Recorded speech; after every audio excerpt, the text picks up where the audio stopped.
இது மகிமை நேரம். ஆண்டவரும் உலகரட்சகருமாயிருக்கிற இயேசு கிறிஸ்துவின் ஈடு இணையற்ற பரிசுத்த நாமத்தில் என் அன்பின் வாழ்த்துக்கள். புதிய ஆண்டிலே உங்களை சந்திப்பதில் அதிக மகிழ்ச்சி அடைகிறேன். இந்த புதிய ஆண்டு முழுவதையும் கர்த்தர் உங்களுக்கு ஆசீர்வாதமான ஆண்டாய் மாற்றி கொடுக்கும்படியாக நான் ஜெபிக்கிறேன். கர்த்தர் இந்த புதிய ஆண்டு முழுவதும் உங்களுக்கு ஆசீர்வாதமான புதிய ஆண்டாய் ஆண்டவர் மாற்றி கொடுப்பாராக. இந்த நாளிலும் தொடர்ச்சியாக மீதி இருக்கிற நாட்களிலே சங்கீதங்களின் புஸ்தகம் 1ஆம் அதிகாரத்தை நாம் தியானிக்க போகிறோம். இந்த நாளிலிருந்து தொடர்ச்சியாக இனிமேல் வருகிற நாட்களிலே சங்கீதங்களின் புஸ்தகம் 1ஆம் அதிகாரத்தை குறித்து நாம் தியானிக்க போகிறோம். இந்த நாளிலும் சங்கீதங்களின் புஸ்தகம் 1ஆம் அதிகாரம் 1ஆம் வசனத்தை குறித்து நாம் தியானிக்கலாம். சங்கீதங்களின் புஸ்தகம் 1ஆம் அதிகாரம் 1ஆம் வசனம் விதமாய் சொல்கிறது, துன்மார்க்கருடைய ஆலோசனையில் நடவாமலும் பாவிகளுடைய வழியில் நில்லாமலும் பரியாசக்காரர் உட்காரும் இடத்தில் உட்காராமலும். இங்கே நீங்க பார்த்தீங்கன்னா முதலாவது சொல்லும்போது துன்மார்க்கருடைய ஆலோசனையில் நடவாமல். என்ன அர்த்தம்? யார் துன்மார்க்கர்? ஆண்டவருக்கு பிரியமில்லாத காரியத்தை செய்கிறவர்கள் அல்லது கர்த்தருக்கு பிரியமில்லாத காரியத்தை நடப்பிக்கிறவர்கள் துன்மார்க்கர். அப்போ ஆண்டவருக்கு யாரெல்லாம் பிரியமில்லாத காரியம் செய்கிறாங்க அல்லது வேதத்திற்கு எதிரான காரியங்கள் அல்லது கட்டளைகளுக்கு எதிரான காரியங்கள், வேத கற்பனைகளுக்கு எதிரான காரியங்களை யாரெல்லாம் செய்கிறார்களோ அவர்களெல்லாம் தேவனுடைய பார்வையில் துன்மார்க்கர். அவர்களுடைய ஆலோசனையின்படி அல்லது அவர்களிடத்திலே நாம் ஆலோசனை கேட்கக்கூடாது என்று சொல்லி வேதம் நமக்கு தெளிவாக சொல்லுகிறது. வேதத்தினுடைய கற்பனைகளை ஒட்டுமொத்தமாய் மீறக்கூடியவர்கள் அல்லது வேதத்தினுடைய கற்பனைகளுக்கு, ஆண்டவருடைய வார்த்தைகளுக்கு, கர்த்தருடைய வார்த்தைக்கு எதிராய் செயல்படுகிறவர்கள், ஆண்டவருடைய வார்த்தைக்கு எதிராய் செயல்படுகிறவர்கள், ஆண்டவருடைய வார்த்தைக்கு எதிராய் யுத்தம் பண்ணுகிறவர்கள், இவர்கள் வேதத்தின்படி துன்மார்க்கர். அது மட்டும் இல்ல, இதுல வேத புரட்டரும் ஒரு வகையிலே தேவனுடைய பார்வையிலே துன்மார்க்கராய் வருவார்கள். ஏன் அப்படின்னா, இந்த வேதாகமத்தில் சொல்லப்பட்டிருக்கிற வசனத்தினுடைய, பைபிளில் சொல்லப்பட்டிருக்கிற வசனத்தினுடைய ஒரு எழுத்தையாகிலும் ஒரு எழுத்தின் உறுப்பையாகிலும் கூட்டுவதற்கோ குறைப்பதற்கோ நாம் அதிகாரம் கிடையாது.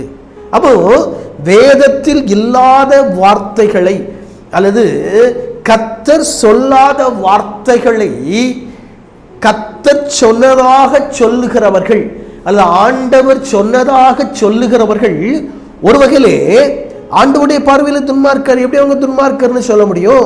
வேதம் தெளிவாய் சொல்லுகிறது, இந்த வேதத்தில் சொல்லப்பட்டிருக்கிற ஒரு வசனத்தையாவது வசனத்தினுடைய உறுப்பையாவது எழுத்தையாவது கூட்டுகிறவன் அக்னைக்கு பாத்திரனாய் இருக்கிறான், அவன் தண்டனைக்கு பாத்திரனாய் இருக்கிறான். அதை கூட்டவும் முடியாது, குறைக்கவும் முடியாது, அவனுக்கு ஆக்கினை வரும், தண்டனை வரும், அவனுக்கு பைபிள் சொல்லுது. அப்போ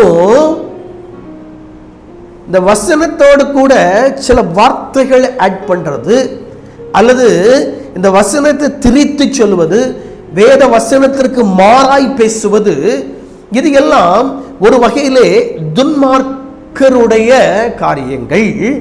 இவர்களிடத்திலே ஆலோசனை கேட்கக்கூடாது. அடுத்தாப்புல இரண்டாவது, வேத வார்த்தைக்கு எதிராய் செயல்படுகிறது என்னது? லஞ்சம் வாங்கிறது, ஊழல் பண்றது, லஞ்சம் கொடுக்கிறது, கரப்ஷன்ல பங்கெடுக்கிறது, கரப்ஷனை ஊக்குவிப்பது, இது எல்லாம் வேதத்திற்கு எதிரானது. பைபிள் சொல்லுது, பரிதானம் வாங்காதிருப்பீர்களாக. அப்போ லஞ்சம் வாங்குகிற ஒருவரோடு கூட அல்லது லஞ்சம் கொடுக்கிற ஒருவரோடு கூட நம்ம ஐக்கியம் வச்சு அவங்க கிட்ட ஆலோசனை கேட்டோம்னா அது துன்மார்க்கருடைய ஆலோசனை.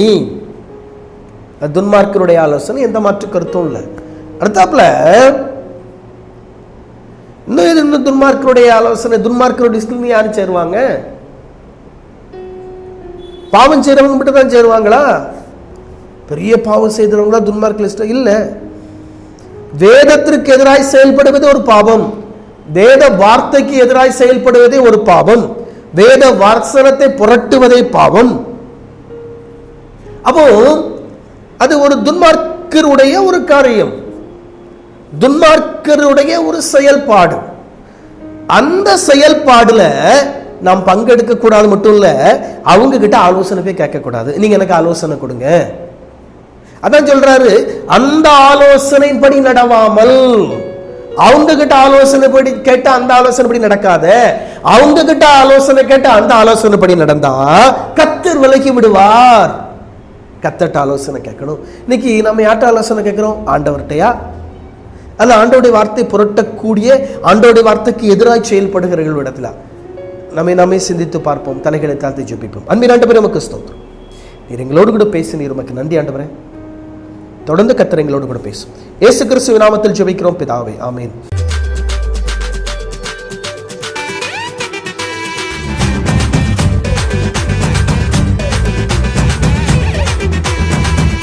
மகிமை